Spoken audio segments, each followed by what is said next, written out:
All right, good morning, guys.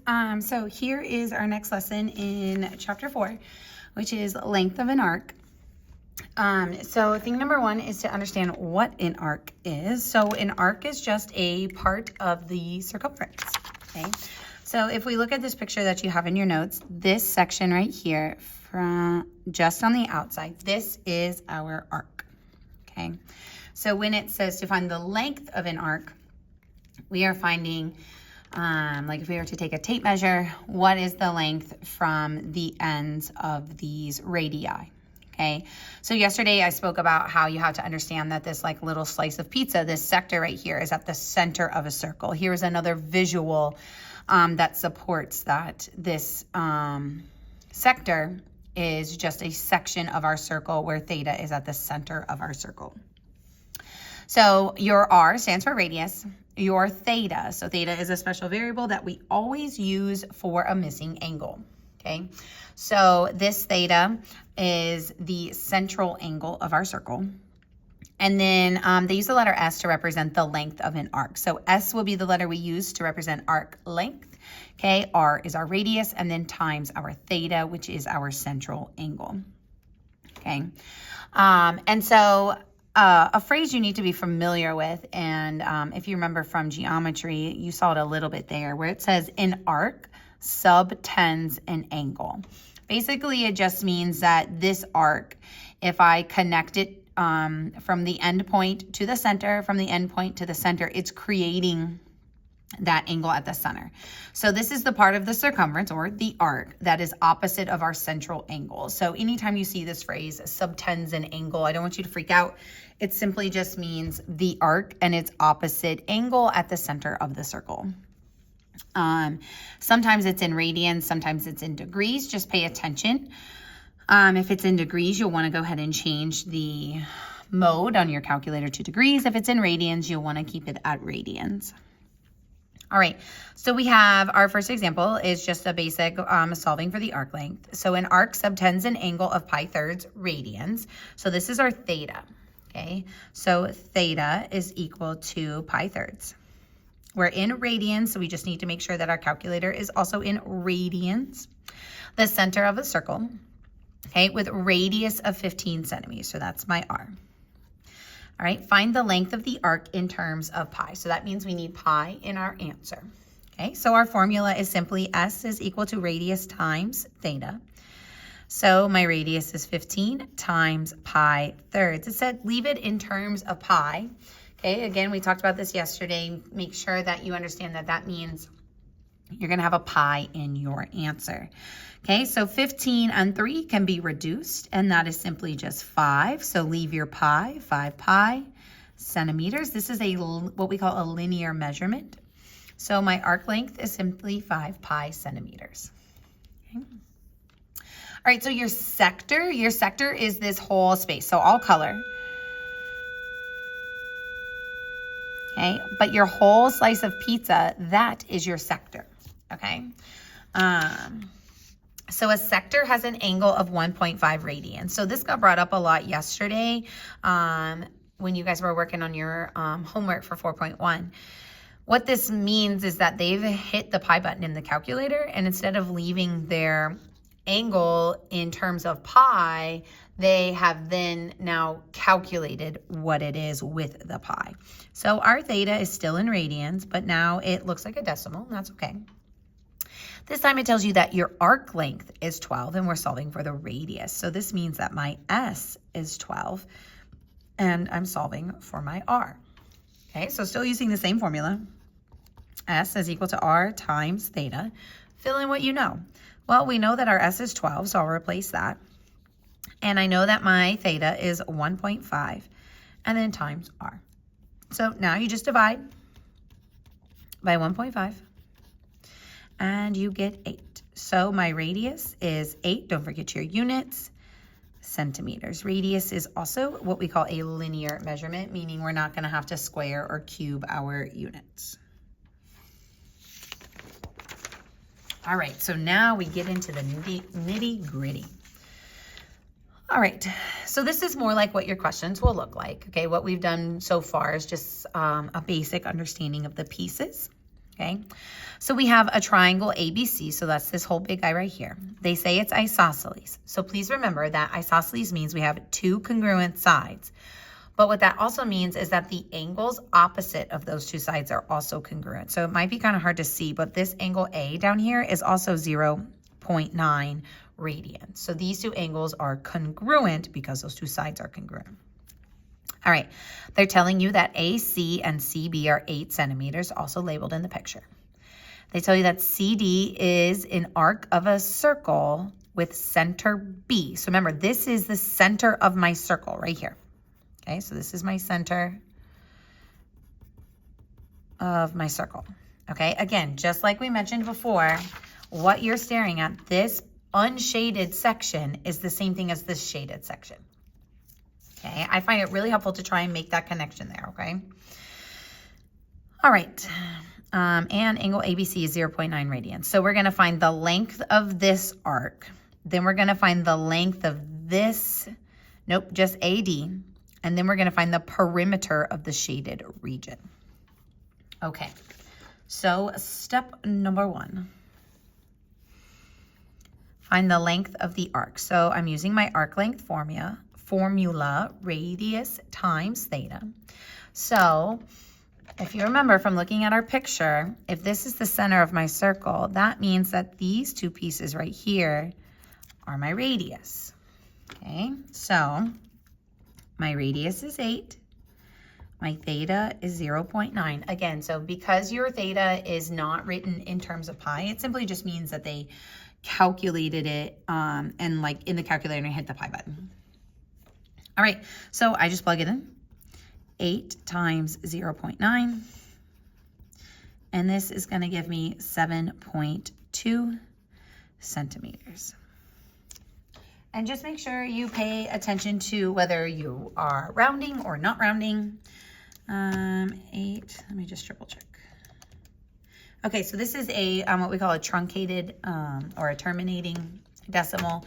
There's nothing after this. Okay, so I want you to pay attention to the rounding in this question. Because for like each individual question, we can round for our final answer, but when we answer part C, we actually need to use the unrounded versions. Otherwise, our answer will be incorrect. All right, so the length of AD. So hopefully we can recognize that. All right, if I know the length of AB, I can just subtract 8 because I know that from D to B is 8, and I will get AD. So. But the problem is, okay, well, how do I find that full length right there? So we're going to go back to geometry. Okay, and we're going to use some properties of isosceles triangles. So I'm just going to redraw. It's a little skinnier than the original, but that's okay.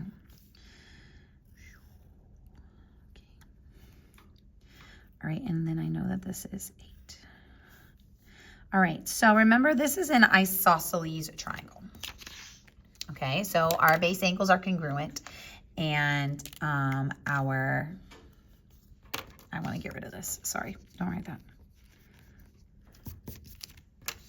Okay, our base angles are congruent, and our these two legs are congruent. So what we can do in an isosceles triangle is we can drop an altitude or a perpendicular bisector. Actually, let me rephrase. It's a perpendicular bisector from C down to the opposite side. And what this is going to do is it is going to create a right angle, and it is going, so because this is the perpendicular bisector of AB, it will tell me how long the whole thing is. I can just double whatever length I get for right here. So basically I'm ignoring the 8. Okay, I'm ignoring the 8, pretending like it doesn't exist at the moment. Okay, and this will allow me to solve for the full length. So I'm just going to focus on one triangle. Okay, so these two triangles are congruent. Okay, 0.9. All right, so if I'm solving for this piece, I know that this one is 8. Let's go back to SOHCAHTOA. If this is your angle, this is your adjacent, and this is your hypotenuse. So for SOHCAHTOA, some old hippie caught another hippie tripping on acid. Well, we have A and H, that's going to be cosine. Okay, so when you set up your trig function, it's always your trig and then your angle. So cosine of 0.9 equals my adjacent, which is x, over my hypotenuse, which is 8. So remember, I knew my hypotenuse was 8 because of this picture. They told me that BC was 8. All right, and so this is how we set up our trig function. So to solve for x, I'm just going to multiply both sides by 8. And that, again, simply removes that. And now in my calculator, I can type in 8 times cosine of 0.9 equals x. So 8 times cosine, 0.9.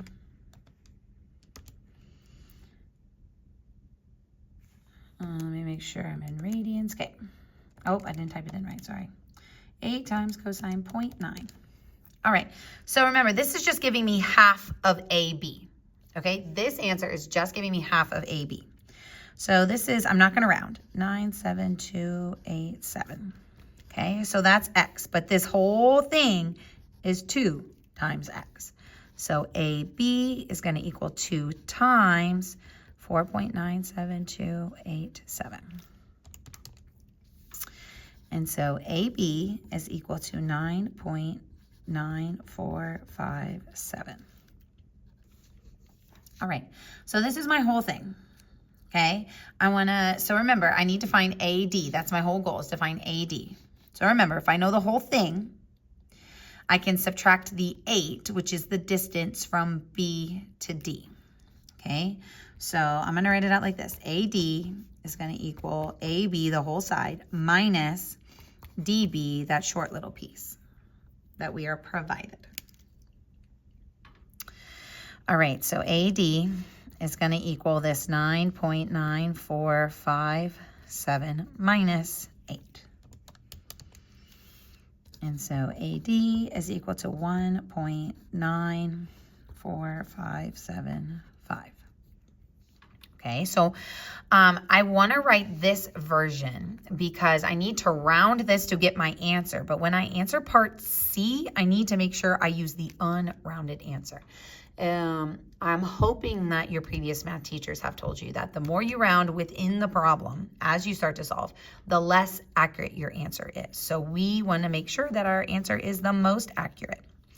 All right, we talked about 3 significant figures yesterday. So 1, 2, 3. This 5 tells me what to do with my 4. Final answer, 1.95, and this is a length, centimeters. All right.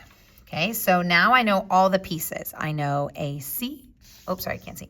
I know AC. I know DC, okay, because that was my arc. I know BC. BD, and now I know AD. So I know all the lengths of all the segments and arcs and curves and things in there. So now it wants me to find the perimeter of the shaded region. So my shaded region is right here. So I need my arc and my 2 segments, okay? So part C, to find my perimeter, I need to know the length of segment AD, the length of segment AC, and then the arc DC, okay? Well, AD I just found. Now, this is where I want to use the unrounded version, okay? So 1.94575. AC is just a straight 8, and DC was my arc length from part A. All right, again, it's important that we use the unrounded solution, okay? All right, so in our calculator, we're just gonna add all that together. And we get 17.1457. All right, so 3 significant figures. Start at the beginning, 1, 2, 3. This 4 tells me what to do with the 1. It means keep it the same. So 17.1, and perimeter is also a linear unit, centimeters. All right, that's it for this. You're gonna use a lot of trigonometry when you're solving in these types of questions. So be on the lookout for opportunities for you to create a right triangle or use a right triangle that's already provided, and use your SOHCAHTOA. Okay, so if you need a quick refresher, you can go to Khan Academy, or you can Google and you can try to find a quick refresher on your SOHCAHTOA. But you'll be using that a lot with these types of problems. All right, your homework is down here at the bottom, 5A, 5B, 6, and 7. Come prepared tomorrow with your questions. I want you to work them. I'm not going to grade it because I wasn't here this morning, but I want you to work them, and then we'll go over them to make sure you understand as much as possible. Friendly reminder, you do have a test on Friday on Chapter 4. It will be open notes, so make sure you're keeping up to date with your notes. I'll see you tomorrow.